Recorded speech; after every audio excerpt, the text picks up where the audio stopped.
oppressed people exist is actually the unfortunate reality of the world that we're living in, because we live with broken human beings who like to seek power. All throughout history, you have people who have been subjected to some type of evil for various different reasons.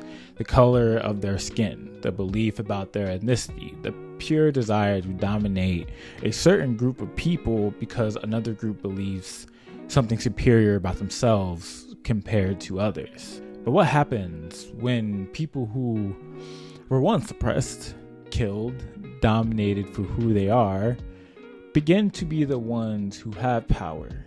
What do they do with it? This is where we get Eren and the Jaegers. At this point, I've done a few AOT videos. I'm probably making a video at some point about if Christians should actually watch this show or what we can learn from it.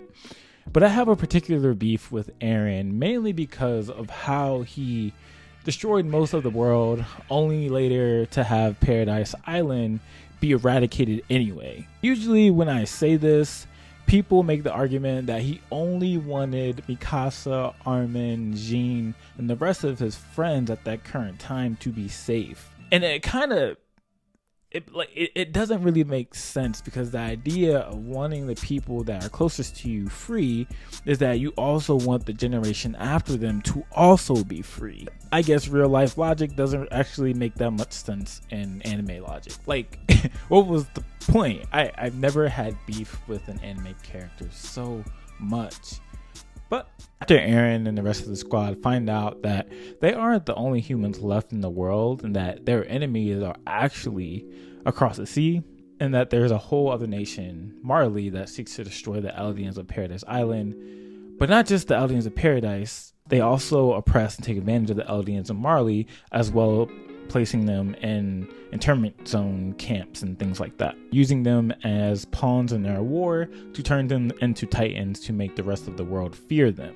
This is because they look at the Eldians as less than human, while also they get to use the Eldians for their own military purposes. But with Paradise Island growing in the knowledge of their enemies and their advancement in their technology and help with other outside worlds, Eren, going from a beloved hero, becomes a dangerous villain, and a radical movement of followers start to grow in hopes that Eldia would live and survive, called the Jaegers. These Jaegers supported and followed Eren wholeheartedly, rightfully so, because they wanted to protect their home and families that have been terrorized by Titans for years, and now a whole nation oppresses them. They saw the opportunity that if they were to help Eren gain the founding Titan and start the rumbling, all of their enemies would be crushed and they would be safe from the outside world. The crazy thing is the rumbling wasn't just this low-key event or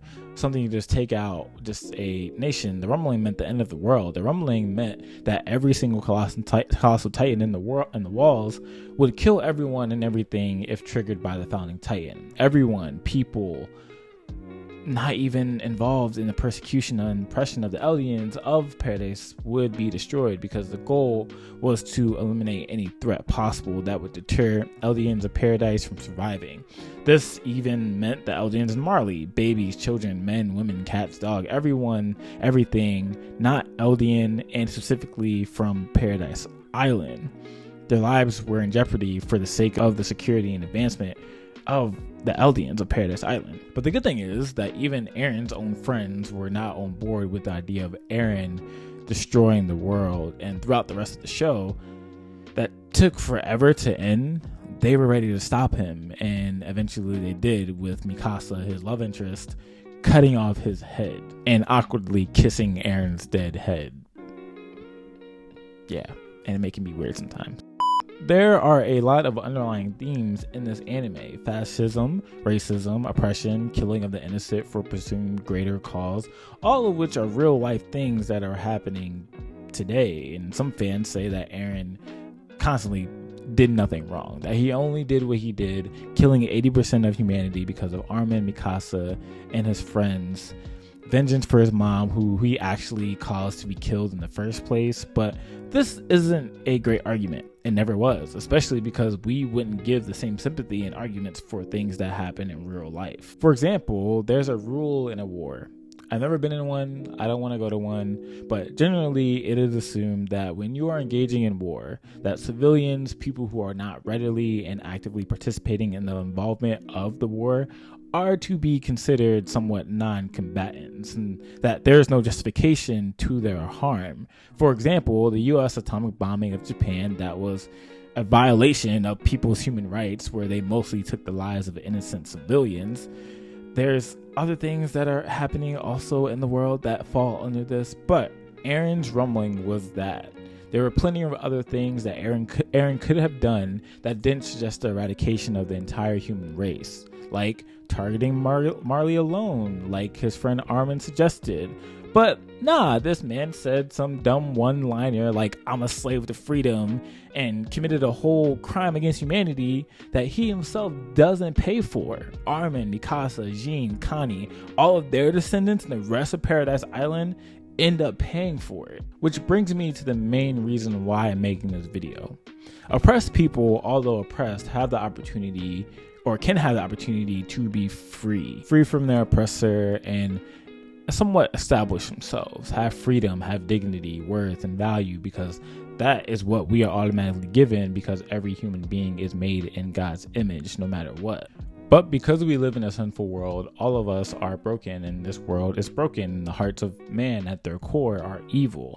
The once oppressed has the opportunity to turn everything upside down and become the oppressor, forgetting what they once had to go through. I'll give a biblical example. In Exodus 22, God tells Israel how they should treat foreigners and widows and the fatherless with respect and not oppress them and do harm to them, because at one point they were foreigners in a land that wasn't theirs, in Egypt.